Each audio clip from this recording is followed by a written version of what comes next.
Dios creó a Lucifer por una razón sorprendente. Lucifer, el querubín ungido, un ser de luz y esplendor, fue formado directamente por el Creador con un propósito que pocos comprenden realmente.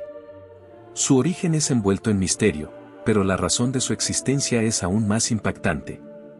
Este ser celestial no era un ángel común, su propia identidad estaba ligada a la grandeza, pues su nombre significa portador de luz, reflejando su posición elevada en el reino celestial.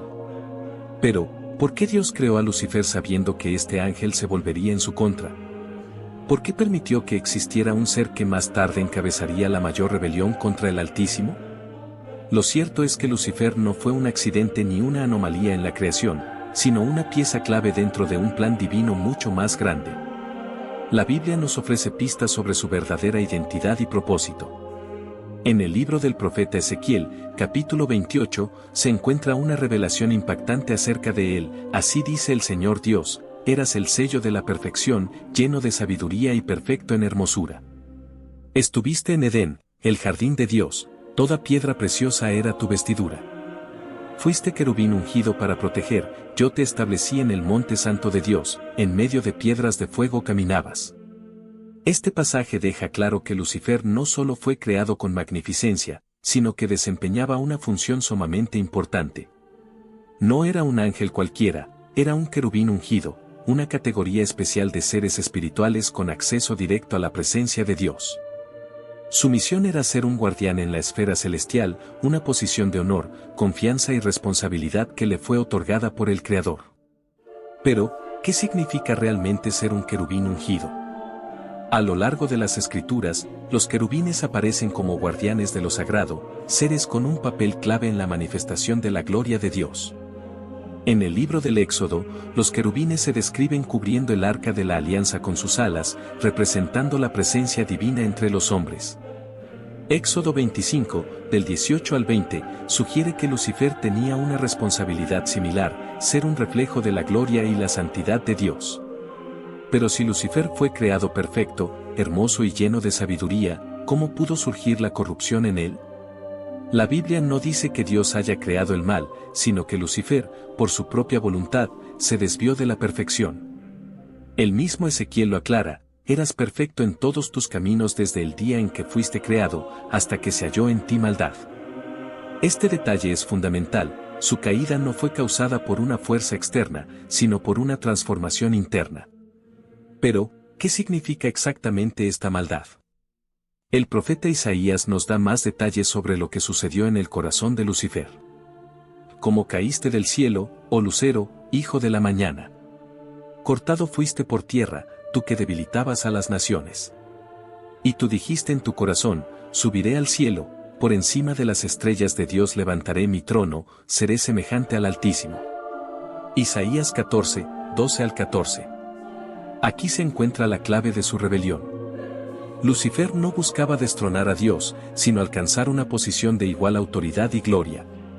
Su pecado no fue simplemente la desobediencia, sino el orgullo desmedido, el deseo de ser adorado y exaltado como el Creador mismo. Esta ambición creció dentro de él, convirtiéndose en la semilla de su corrupción. Muchos se han preguntado: ¿Lucifer tenía un rol similar al de Cristo antes de su caída? Ambos son descritos como portadores de luz en distintos contextos. Sin embargo, aquí hay una diferencia crucial: mientras Cristo es la luz verdadera que alumbra a todo hombre, Juan 8, 12, Lucifer era solo un reflejo de esa luz, un portador, pero no la fuente. Esta distinción es clave para entender su caída. Cristo, siendo Dios, se humilló a sí mismo y tomó la forma de siervo, como lo explica Filipenses 2, 6 al 8. Lucifer, en cambio, siendo una criatura, se exaltó y deseó ser venerado. Esta diferencia entre la humildad y el orgullo fue lo que marcó su destino. Si era un ser tan elevado y cercano al trono divino, ¿cómo pudo permitir que la corrupción invadiera su corazón? La respuesta se encuentra en su deseo insaciable de más. Algo en su interior cambió y esto tuvo consecuencias que se expandieron por toda la creación. Lucifer fue uno de los seres más exaltados de la creación celestial. Un guardián de la santidad, envuelto en la luz de la gloria divina.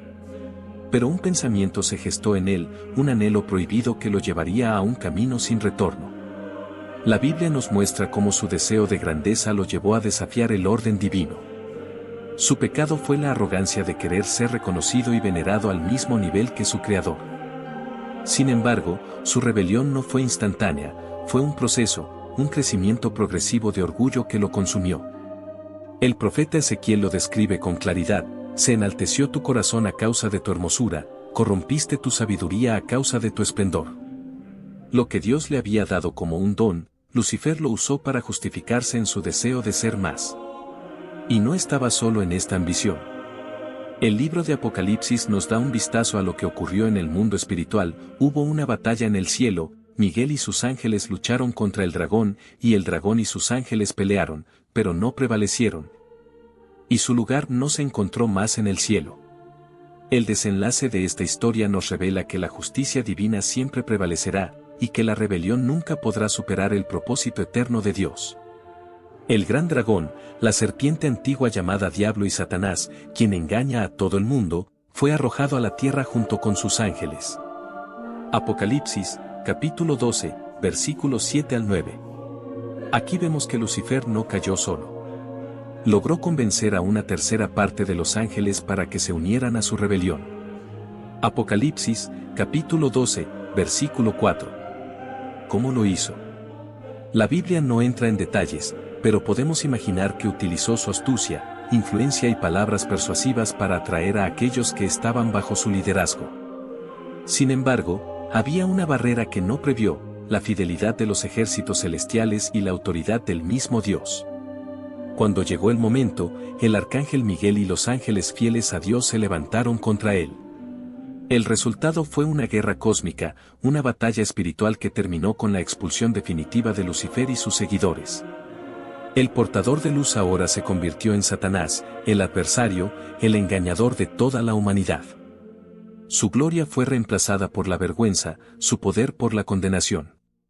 Pero su historia apenas comenzaba. Dios permitió su caída. Si Él es omnisciente, ¿por qué no lo destruyó en el momento en que comenzó a rebelarse? Esta es la clave para comprender el plan mayor de Dios. El papel de Lucifer en el jardín del Edén. Lucifer, el querubín ungido creado para reflejar la gloria de Dios, ahora era Satanás, el adversario, el que se oponía al plan divino. Expulsado del cielo, pero no aniquilado, encontró un nuevo territorio donde continuar su rebelión: la tierra. Desde el principio, la tierra estaba destinada a ser un reflejo del cielo.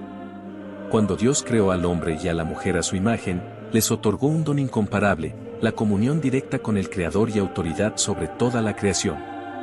Génesis, capítulo 1, versículos 26 al 28. Adán y Eva no eran solo criaturas, eran los representantes de la voluntad de Dios en la tierra. Pero había algo más en ese jardín. No era solo un lugar físico, la Biblia lo describe como un punto de encuentro entre Dios y el hombre, un espacio donde el cielo y la tierra se tocaban. Fue allí donde Satanás vio su oportunidad. La serpiente en el Edén era Lucifer. La Biblia nos da pistas claras sobre esto en el libro de Apocalipsis, donde Satanás es llamado el dragón, la serpiente antigua que engaña a todo el mundo. Apocalipsis, capítulo 12, versículo 9. Esta conexión indica que la serpiente que apareció en el Edén no era un animal ordinario, sino una manifestación del adversario mismo, actuando como un agente de corrupción. Su estrategia fue sutil. No atacó la creación de Dios por la fuerza, sino mediante la duda y el engaño. Acercándose a Eva, cuestionó: ¿así que Dios ha dicho, no comáis de todo árbol del jardín? Génesis, capítulo 3, versículo 1. No fue una negación directa de la orden divina, sino una distorsión hábil para sembrar duda. Satanás creó el espacio para que la rebelión entrara en el corazón humano. Eva corrigió a la serpiente, explicando que podían comer del fruto de cualquier árbol, excepto del que estaba en el centro del jardín. Pero Satanás fue más allá: no moriréis, sino que sabe Dios que el día que comáis de él, serán abiertos vuestros ojos, y seréis como Dios, conociendo el bien y el mal. Génesis, capítulo 3, versículos 4 y 5. Aquí está el eco de la misma ambición que lo hizo caer: seré semejante al Altísimo. Isaías, capítulo 14, versículo 14. Ahora ofrecía al hombre el mismo deseo que lo corrompió, ser como Dios. Eva, seducida por la promesa de poder y conocimiento, tomó del fruto y comió. Adán, quien estaba a su lado, hizo lo mismo. En ese momento, el Edén se rompió. Pero algo más profundo ocurrió allí. Dios los expulsó del jardín y colocó querubines para guardar el camino al árbol de la vida. Génesis, capítulo 3, versículo 24. Esto revela algo importante: el Edén no era solo un paraíso perdido, sino un portal de acceso al propósito original de Dios. Sin embargo, en ese momento, se declaró una sentencia que resonaría a lo largo de la historia de la humanidad: y pondré enemistad entre ti y la mujer, y entre tu simiente y la simiente suya, ésta te herirá en la cabeza, y tú le herirás en el calcañar.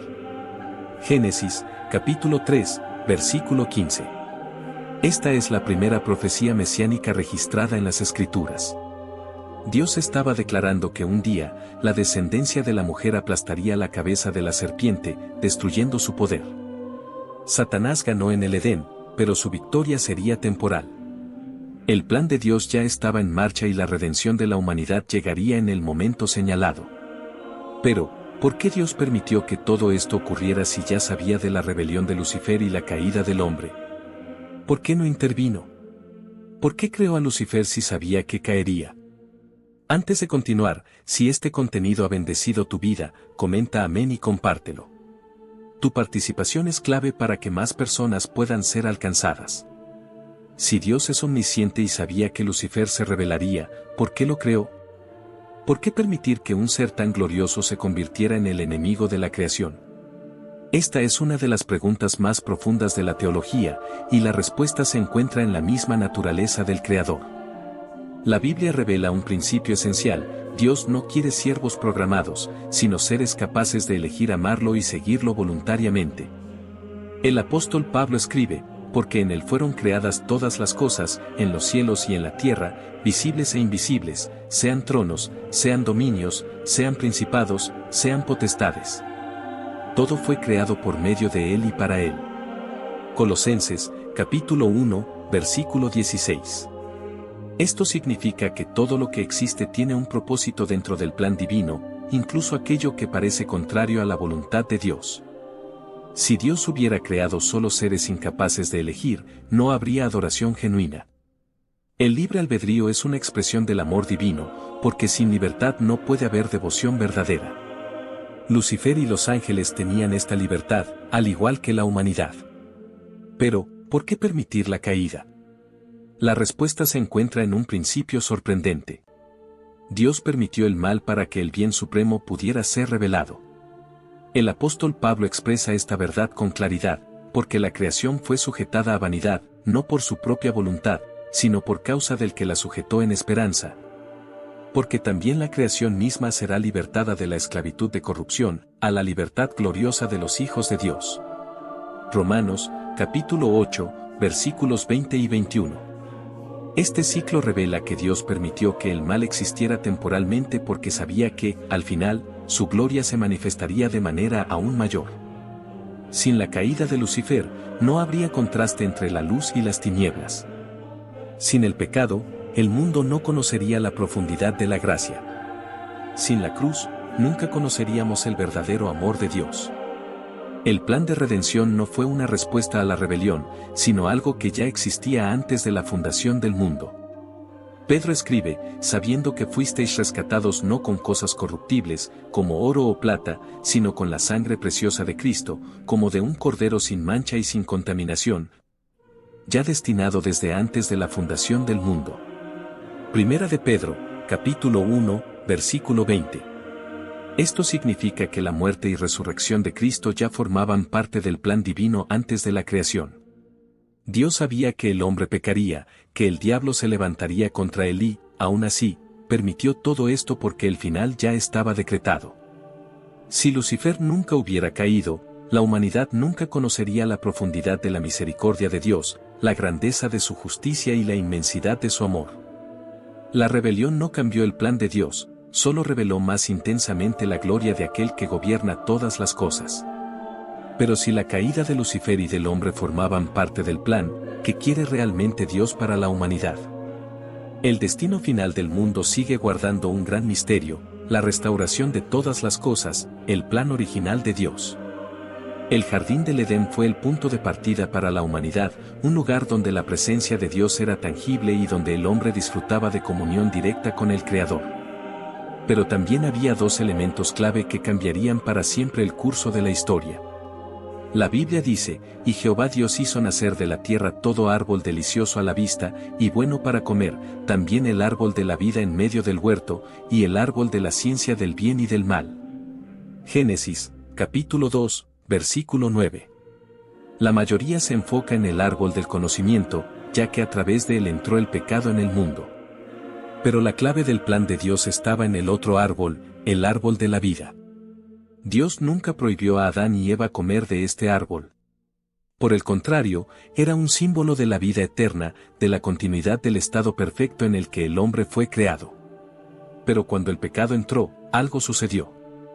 Y dijo Jehová Dios, he aquí el hombre es como uno de nosotros, sabiendo el bien y el mal, ahora, pues, que no alargue su mano, y tome también del árbol de la vida, y coma, y viva para siempre. Y lo echó Jehová del huerto del Edén. Génesis, capítulo 3, versículos 22 y 23. Aquí hay un detalle impresionante: si Adán y Eva hubieran comido del árbol de la vida después de la caída, habrían quedado atrapados eternamente en el pecado, sin posibilidad de redención. Por eso Dios los sacó del Edén, no fue solo un castigo, sino un acto de misericordia. Pero este árbol no desapareció. La Biblia muestra que regresa al final de la historia en la Nueva Jerusalén, en medio de la calle de la ciudad, y a uno y otro lado del río, estaba el árbol de la vida, que produce 12 frutos, dando cada mes su fruto. Y las hojas del árbol eran para la sanidad de las naciones. Apocalipsis, capítulo 22, versículo 2. Esto significa que el plan de Dios nunca fue solo restaurar el Edén original, sino llevar a la humanidad a un estado aún más alto.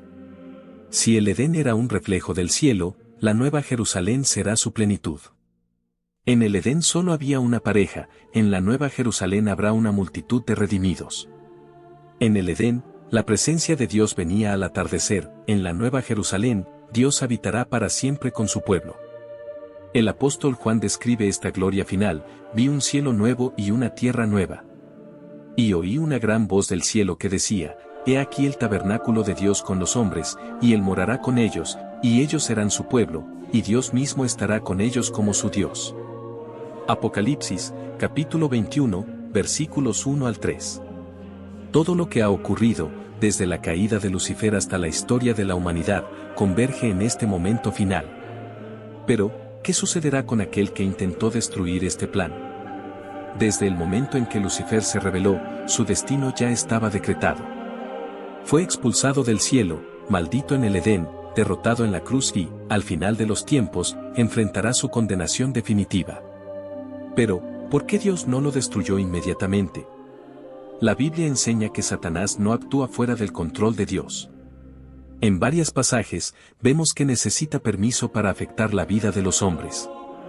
Job, capítulo 1, versículos 6 al 12. Lucas, capítulo 22, versículo 31. Esto significa que Dios usa incluso la rebelión del enemigo para cumplir su plan eterno. Jesucristo mismo afirmó que el juicio de este mundo ha llegado. Ahora el príncipe de este mundo será expulsado. Juan, capítulo 12, versículo 30, él nos habla de un momento trascendental en la historia de la humanidad, cuando la victoria sobre el mal comienza a manifestarse de manera definitiva. Y cuando yo sea levantado de la tierra, atraeré a todos hacia mí. Juan, capítulo 12, versículo 32, con estas palabras, Jesús nos revela que la cruz no solo representó su sacrificio, sino también el principio del fin para el dominio de Satanás. A pesar de que Satanás ya ha sido derrotado en el ámbito espiritual, su condena final aún no se ha ejecutado. La Biblia nos proporciona una visión clara de lo que le espera en el juicio final. El diablo, que engañaba a las naciones, fue lanzado al lago de fuego y azufre, donde también está la bestia y el falso profeta, y serán atormentados día y noche por los siglos de los siglos. Apocalipsis, capítulo 20, versículo 10, este es el clímax de la historia del mal. Satanás no solo será arrojado al lago de fuego, sino que su existencia será consumida en una condena eterna, donde no tendrá poder ni autoridad alguna. No será un rey en el infierno, como muchos erróneamente piensan, porque el infierno no le pertenece. Jesús mismo dejó claro que el lugar de condenación fue preparado para él y sus seguidores caídos, no para los seres humanos. Apártense de mí, malditos, al fuego eterno preparado para el diablo y sus ángeles. Mateo, capítulo 25, versículo 41, este versículo resalta un punto clave: el lago de fuego no fue creado para la humanidad, sino para Satanás y sus seguidores. Sin embargo, aquellos que elijan rechazar el plan de redención que Dios ha ofrecido seguirán el mismo destino. Es crucial entender que la existencia de Satanás, su caída y su destino final no solo sirven para demostrar el poder de Dios, sino también para glorificarle. Como el apóstol Pablo explica en Romanos, capítulo 9, versículo 17, para esto mismo te he levantado, para mostrar en ti mi poder, y para que mi nombre sea proclamado en toda la tierra. Así como Dios permitió que Faraón se levantara para mostrar su poder al liberar al pueblo de Israel, Él permitió que existiera Satanás para mostrar su justicia, santidad y soberanía. Al final de la historia, cuando Satanás sea finalmente arrojado al lago de fuego, todo el universo será testigo de que Dios es justo y que su victoria siempre fue absoluta. El destino de Lucifer no es solo una derrota personal, sino una declaración eterna de que solo Dios es digno de honra y adoración. La caída de Satanás, el pecado del hombre y toda la historia humana confluyen en un solo propósito: revelar la gloria de Dios en su totalidad. Al final, el ciclo se cierra. El Edén será restaurado, el árbol de la vida florecerá nuevamente, y la humanidad redimida vivirá para siempre en la presencia del Creador. Lucifer, que trató de impedir este plan, se dará cuenta de que su rebelión solo sirvió para magnificar aún más el nombre de Dios. La historia de la creación y el fin de Lucifer nos revelan una gran verdad: nada ha estado fuera del control de Dios, desde el Edén hasta la Nueva Jerusalén. Todo se mueve hacia un único propósito: la manifestación completa de la gloria divina. Lucifer, quien alguna vez reflejó la luz del Creador, eligió seguir un camino de oscuridad, pero su fin ya ha sido decretado. No fue el triunfo del mal, sino la prueba de que el poder de Dios es absoluto e incuestionable. El pecado entró al mundo, pero la redención ya estaba preparada desde antes de la fundación de la tierra. Al mirar la caída del hombre, vemos el daño que el pecado causó, pero al mirar a Cristo, vemos que su gracia siempre ha sido mayor. El plan de Dios nunca fue frustrado, su propósito siempre ha sido llevarnos de vuelta al estado original, no solo como criaturas, sino como hijos reconciliados. Hoy, esta reconciliación está al alcance de todos los que escuchan su voz y se entregan al llamado de salvación. El sacrificio de Cristo en la cruz aplastó la cabeza de la serpiente y abrió el camino hacia la vida eterna. Si sientes que te has alejado de los caminos de Dios o deseas comenzar un nuevo camino hacia la salvación eterna, ten por seguro que el Señor te recibe con los brazos abiertos. Si este mensaje ha tocado tu vida, te invito a comentar abajo: te acepto, Señor Jesús, como mi único y suficiente Señor y Salvador de mi vida. Si ya has entregado tu vida a Cristo, escribe amén en los comentarios. Comparte este mensaje para que más personas puedan ser transformadas por el poder redentor de Dios. Que la luz del Señor guíe tus pasos y fortalezca tu fe. Hasta la próxima.